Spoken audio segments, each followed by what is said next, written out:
వీక్షకులకు స్వాగతం. నమస్కారం. ప్రజల చేత ఎన్నుకోబడిన ప్రజాప్రతినిధులు పని చేయకపోతే నో వర్క్ నో పే అంటూ నిన్న అయ్యన్ పాత్రుడు గారు మాట్లాడటాన్ని విశ్లేషించడానికి మనతో పాటు ఉన్నారు సీనియర్ జర్నలిస్ట్ దుర్గాకుమార్ గారు. వారిని అడిగి ఆయన ఎందుకు అలా మాట్లాడారు, ప్రజల చేత ఎన్నుకోబడిన ప్రజాప్రతినిధులు పని చేయకపోతే పేమెంట్ కట్ చేస్తారా, అవకాశం ఉందా, రూల్స్ ఒప్పుకుంటాయా తెలుసుకునే ప్రయత్నం చేద్దాం. సార్ నమస్తే. నమస్కారం బ్రహ్మంగారు, మన వీక్షకులకు కూడా. వైసీపీ నుంచి గెలిచిన 11 మంది ఎమ్మెల్యేలు అసెంబ్లీకి రాకుండా దొంగతనంగా దొంగచాటుగా జీతాలు తీసుకోవడానికి సంతకాలు చేసి పారిపోవడం మనం చూస్తూనే ఉన్నాం. ఈ సందర్భంగా అయ్యన్ పాత్రుడు గారు ఒక సమావేశంలో మాట్లాడుతూ నో వర్క్ నో పే అన్నారు. రాజ్యాంగంలో అవకాశం ఉందా, ఎమ్మెల్యేలు అసెంబ్లీకి హాజరు కాకుండా దొంగచాటుగా రిజిస్టర్లో సంతకాలు చేసి పారిపోతూ ఉన్నారు, జీతాలు తీసుకుంటా ఉన్నారు, దాన్ని కట్టడి చేసే అవకాశం ఉందా, కోర్టులో ఒప్పుకుంటాయా? బ్రహ్మంగారు, మన రాజ్యాంగం రాసిన టైంకి ఇప్పటికీ దేశంలో అనేక వ్యవస్థల్లో విలువలు పడిపోవటం అనేది దారుణంగా జరిగింది. ఆ రోజు రాజ్యాంగ రచయితలకి ఎవరికీ కూడా ఈ స్థాయిలో ఈ దేశంలో విలువలు పడిపోతాయి, ఇలాంటి సమస్యలు వస్తాయి, ఇలాంటి పరిస్థితులు వస్తాయి అని వాళ్ళ ఊహకు కూడా అందలేదు. అంటే అప్పుడు జనాభా తక్కువ, హైబ్రిడ్ నేరగాళ్ళు పుడతారన్న ఆలోచన చేసి ఉంటారు. వాళ్ళకి అందలేదు, వాళ్ళ ఊహకు అందలేదు. అంది ఉంటే ఇలాంటి ప్రస్తావన కూడా ఇలాంటి సిచ్యువేషన్ వస్తుందని అంటే రాసి ఉండేవాళ్ళు. వాళ్ళు ఇప్పుడు కూడా ఊహించలే. మీరు ఫస్ట్లోనే మీరు చెప్పారు, ప్రజల చేత ఎన్నుకోబడిన ప్రతినిధులు వాళ్ళు గౌరవనీయమైన వ్యక్తులు. దాదాపు ఒక్కొక్కళ్ళు 3 నుంచి 4 లక్షల మంది ప్రజలకి ప్రాతినిధ్యం వహించేవాళ్ళు. గతంలో శాసనసభ్యులుగా ఎన్నికైన వ్యక్తులు మీకు తెలుసు, మొదటి తరం కానీ తర్వాత తరాలకు చాలా వరకు వాళ్ళు సింపుల్ జీవితం, తర్వాత ప్రజలకి దగ్గరగా ఉండటం, ఆర్టీసీ బస్సుల్లోనే ప్రయాణం చేయటం, ఆ తర్వాత ఎప్పుడో పాత మిలిటరీ జీపులు కొనుక్కొచ్చుకుని దాన్ని చిన్న రిపేర్ చేయించుకుని మొత్తం ఒక 5-6 వేల రూపాయల్లో ఒక జీప్ తయారు చేసుకుని తిరగలిగిన పరిస్థితే తప్ప, తర్వాత ఏ ఊరు వెళ్తే ఆ ఊళ్ళో ఇంట్లో ఆ ఊర్లో పెద్ద మనిషి ఇంట్లో భోజనాలు చేయటం, తర్వాత ఆ జీపుకి ముందు కానీ వెనకాల కానీ ఇంకెవరు ఉండేవాళ్ళు కాదు, అన్ని వాహనాలు ఉండే కాదు. ఇవాళ ఎమ్మెల్యే పరిస్థితి మీరు ఊహించండి. ఫార్చ్యూనర్లో ఒక 1/2 డజన్ లేకపోతే అసలు అతన్ని ఎమ్మెల్యేగా ప్రజలే గుర్తించిన పరిస్థితి వచ్చింది. అంగుదారులు వాళ్ళు వీళ్ళు కనీసం ఆయనకే సొంతంగా 4-5 ఉంటున్నాయి ఇవాళ, 6 రాక కూడా. ఫార్చ్యూనర్, ఇన్నోవా లాంటి పెద్ద వెహికల్స్. అలాంటి ఎమ్మెల్యేస్ ఇవాళ డబ్బు దీంతో వచ్చేసారు. కానీ గతంలో విలువలతో కూడినటువంటి ప్రజాప్రతినిధులు ఉండేవాళ్ళు. అసలు ఇప్పుడు సుందరయ్య గారు కానీ, వాజ్పేయి గారు కానీ, అద్వానీ గారు కానీ, వాళ్ళే కాదు అసలు అనేక మంది దాదాపుగా నాగా అంటే ఆబ్సెంట్ లేకుండా సభలకు హాజరయ్యేవాళ్ళు. ఎప్పుడన్నా నియోజకవర్గాల్లోనూ కుటుంబంలో అతి ముఖ్యమైన ఏమైనా పనులు ఉంటే తప్ప రాకుండా ఉండటం అనేది లేదు. స్కూల్ పిల్లలు వెళ్తారు చూసారు, అంత ప్రాంప్ట్గా వెళ్ళేవాళ్ళు స్కూల్ పిల్లల్లాగా. తర్వాత చెన్నారెడ్డి గారు లాంటి ఆయన ముఖ్యమంత్రిగా ఉన్నప్పుడు కానీ, రామారావు గారు ముఖ్యమంత్రిగా ఉన్నప్పుడు కూడా వీళ్ళందరూ కూడా ఒక క్రమశిక్షణకి కట్టుబడ్డారు. సిగ్గుపడేవాడు అండి, అసెంబ్లీకి వెళ్ళకుండా మానేవాడు, సిగ్గుపడేవాడు. తర్వాత ముఖ్యమంత్రిగా ఉండి శాసనసభ భవనంలో ఉండే కన్నా కూడా సీట్లో కూర్చోవడానికి ఇష్టపడేవాళ్ళు. ఎందుకంటే ఆ ప్రతిపక్ష నాయకులు కానీ సొంత పక్షం వాళ్ళు కానీ ఏం మాట్లాడుతున్నారు, రాష్ట్రానికి సంబంధించిన ప్రతి అంశం అక్కడ ప్రస్తావనకు వస్తుంది కాబట్టి అది ముఖ్యమైనటువంటి ప్రదేశం, అంటే ఒక అవగాహన రావటానికి అట్లా ఉపయోగించుకునే వాళ్ళు. తర్వాత శాసనసభ్యులు కూడా మనం ప్రతిరోజు సభకి వెళ్ళటం వలన ఇతర సభ్యులు ఏం మాట్లాడుతున్నారు, లేకపోతే ఆ అంశం మీద ఏం మాట్లాడుతున్నారు, మనం ఏమైనా అసందర్భంగా మాట్లాడతామేమో దాన్ని ఫాలో అవ్వాలి ప్రతి అంశాన్ని అన్నట్టుగా ఉండేవాళ్ళు. ఇప్పుడు ఆ పరిస్థితులన్నీ పోయి మనకి అసలు శాసనసభకి వెళ్లకుండా తప్పించుకుని మీరు అన్నట్టు రిజిస్టర్ బయట అక్కడ పెట్టినప్పుడు వెళ్ళి ఊరికే సంతకం పెట్టేసి వాళ్ళ సొంత పనులకి సొంత పైరువిలకి తిరుగుతా వచ్చే అలవెన్సులు ఏమో అప్పట్లో అసలు ఇంత అలవెన్సులు కూడా ఉండే కాదు. బడిపంతులకి ఇంచుమించుగా ఎట్లా ఉంటుందో ఎమ్మెల్యేల పరిస్థితి కూడా ఆ రోజున అంతే. వాళ్ళకన్నా జీవన ప్రమాణాలు ఎమ్మెల్యేస్కి ఎక్కువే ఉండే కాదు. ఇప్పుడు వీళ్ళు చట్టసభల్లో వీళ్ళే ఉన్నారు కాబట్టి కావాల్సినంత పెంచేసుకున్నారు. ఒక్కొక్క ఎమ్మెల్యేకి దాదాపు 5-6 లక్షల రూపాయల మినిమమ్ వేతనాలు అంతే, రకరకాల రూపంలో మినిమంగా. ఇంకా మ్యాక్సిమం తీసుకోగలిగినాడు, ఇంకా అది వేరే మాట. అలాంటి పరిస్థితుల్లో మొన్న మీరు చెప్పారు, ఇప్పుడు వైఎస్ఆర్సీపీ వాళ్ళు 11 మంది ఎన్నికయ్యారు. 11 మంది ఎన్నికయింది ప్రజలు ఇచ్చిన తీర్పు ద్వారా ఎన్నికయ్యారు. వాళ్ళు మాకు 11 మంది మీరు ఇస్తే మేము వెళ్ళం, మాకు అధికారం ఇస్తే తప్ప మేము శాసనసభకి వెళ్ళమని రాజకీయ పార్టీలు భీష్మించుకుంటాయని ఆ రోజు రాజ్యాంగ నిర్మాతలు ఆలోచిస్తారా? వాళ్ళకి ఐడియా వస్తుందా? ఇప్పుడు అంతకుముందు కూడా మనం చూసేవాళ్ళం, ఓడిపోయిన పార్టీలు ఎప్పుడైనా కూడా ప్రజా తీర్పుని శిరసా వహిస్తున్నాం అనేవాళ్ళు ఫస్ట్ మాట.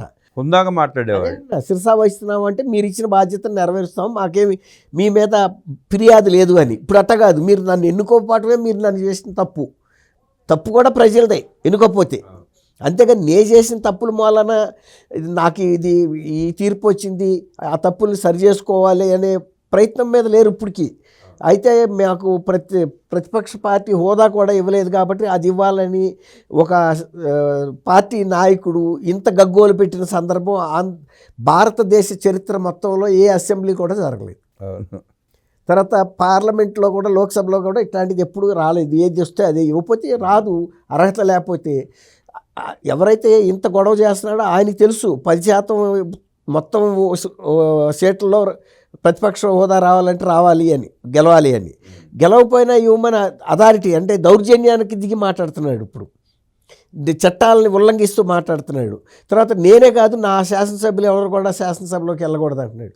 ఇప్పుడు అయ్యన్న పాత్రుడు గారు ఒక స్పీకర్ టైప్, అంటే ఆ విధంగా అంటే సౌమ్యంగా ఉండే మనిషే కాదు, అవసరమైతే కుండ పగలు కొట్టినట్టు మాట్లాడే వ్యక్తి ఆయన. ఆయనకేమి శతభిషలు ఉండవు.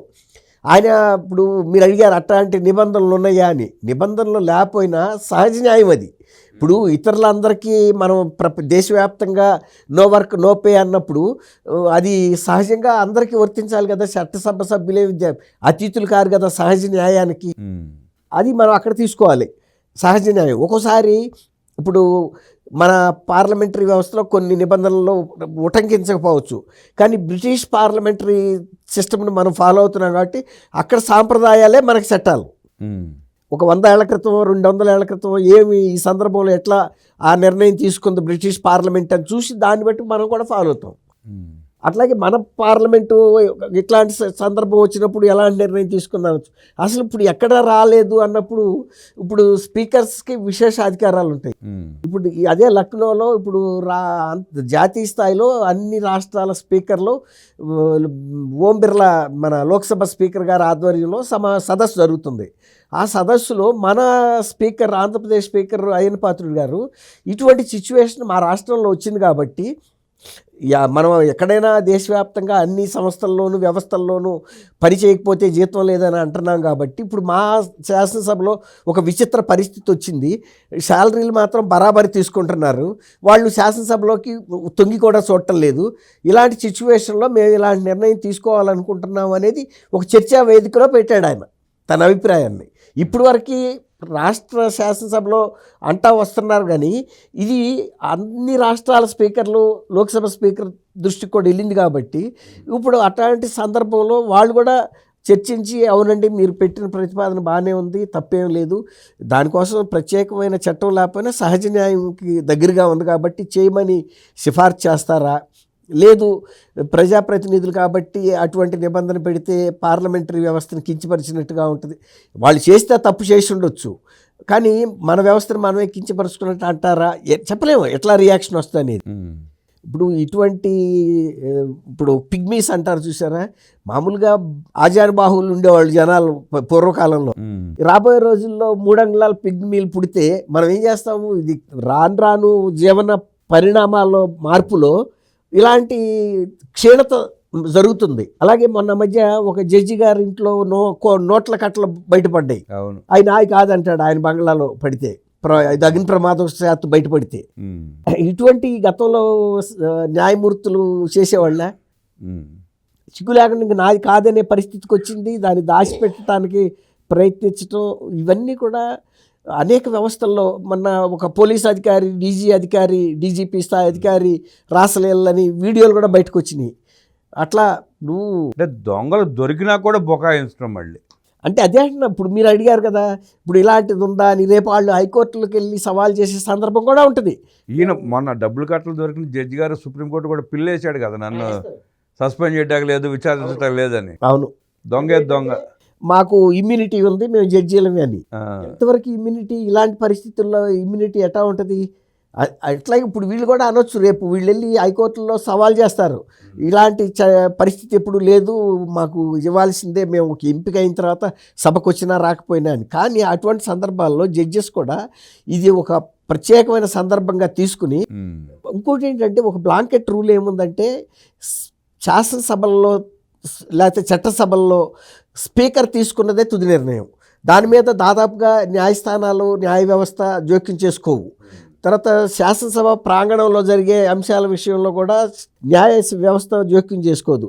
అదొక ప్రిసింట్స్, అంటే వాటి ప్రాంగణానికి ఒక పవిత్రత ఉంది. దానికి అల్టిమేట్ రూలింగ్ ఇవ్వాల్సిన వ్యక్తి స్పీకర్ గారిని నిర్ణయం తీసుకోవాల్సింది కూడా.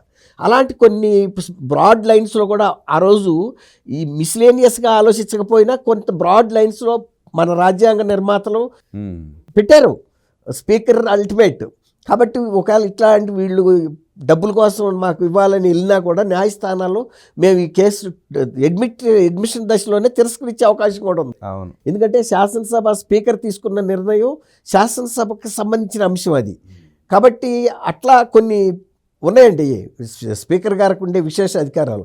అయినా ఎందుకు అయ్యన్న పాత్రుడు గారు పెట్టాడంటే, ఇటువంటి నీచ సంస్కృతి, దిగజారిపోయినటువంటి వ్యవస్థలో కూడా శాసనసభల్లో కూడా సంఘటనలు జరుగుతున్నాయి అనేది ఒక జాతీయ స్థాయి సదస్సు మాటకి జరగదు కదండి.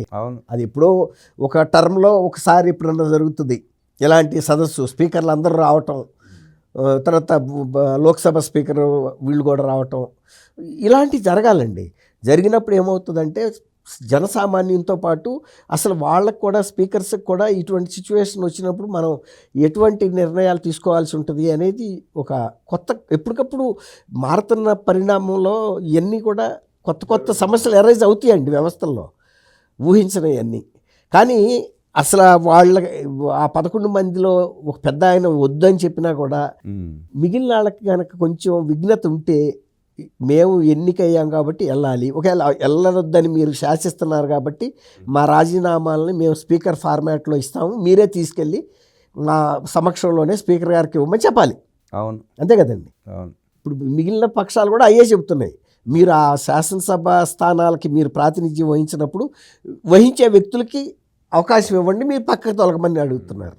అది చేయాలి. అది చేయకపోవటం వల్ల వచ్చిన సమస్య ఇది. ప్రజల చేత ఎన్నుకోబడిన ప్రజాప్రతినిధులు అసెంబ్లీలో ప్రజా సమస్యలు లేవనెత్తి పరిష్కారాలు చూపాల్సిన ఆ ఎమ్మెల్యేలు అసెంబ్లీకి రాకపోవటం, దొంగచాటుగా సంతకాలు చేసి ప్రజల డబ్బు దుర్వినియోగం చేయటం ఆక్షేపణీయమని, అలాగే speaker no work no pay అన్నదాన్ని సమర్థిస్తూ ఆ 11 మందిని సస్పెండ్ చేయాలి అంటూ విశ్లేషించిన దుర్గాకుమార్ గారికి ధన్యవాదాలు తెలియజేస్తూ నమస్కారం.